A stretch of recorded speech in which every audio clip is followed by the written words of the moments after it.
बेटा तुम्हारे पापा का इलाज हो गया है और इलाज में 60,000 का खर्चा आया है। मैं सोच रही थी कि तुम तीनों भाई मिलकर के अगर 20-20 हजार रुपए दे दोगे तो हॉस्पिटल का बिल भर दूंगी। क्यों? हमने कोई चैरिटेबल ट्रस्ट खोला हुआ है जो हॉस्पिटल के बिल पे करेंगे हम लोग? बहू तो कैसी बातें कर रही है। अगर अपने बच्चों से मदद नहीं मांगूंगी तो फिर मैं किससे मदद मांगूंगी। थोड़ा देने दो ना पैसे, और सिर्फ 20,000 रुपए की तो बात है यार। 20,000 चाहिए, 20 रुपए नहीं।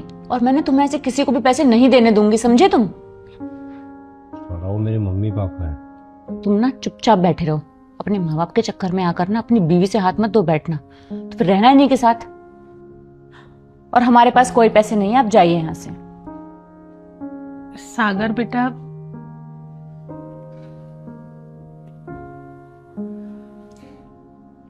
ठीक है, मैं समझ गई,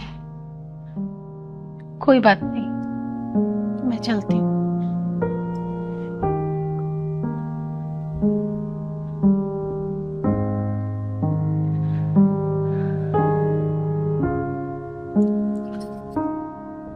बेटा संजू घर पे नहीं है?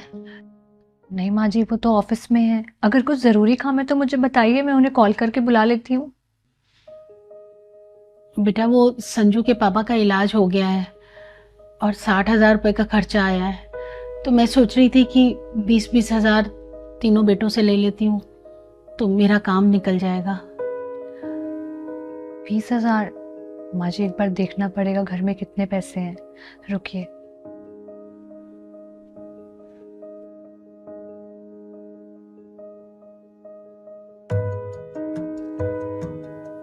ये लीजिए माँ जी, ये पूरे 30,000 है।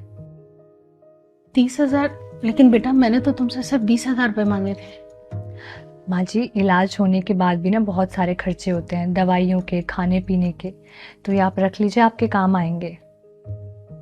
ठीक है बेटा, मैं चलती हूँ, दुष्यंत के घर भी जाना है। सज्जू को आने दीजिए ना, उनसे मिलकर चली जाना। नहीं बेटा, देर हो जाएगी फिर। ठीक है माँ जी, मैं और संजू ना जल्दी आएंगे गांव आपसे और पापा जी से मिलने। ठीक है बेटा।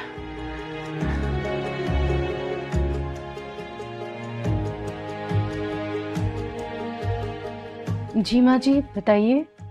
बेटी वो दुष्यंत के पापा का इलाज हो गया है और 60,000 रुपए का खर्चा आया है, तो मैं सोच रही थी कि तीनों बेटे अगर मुझे 20-20 हजार रुपए दे देंगे तो मेरा काम निकल जाएगा। जी माँ जी, मैं अभी लेकर आती हूँ।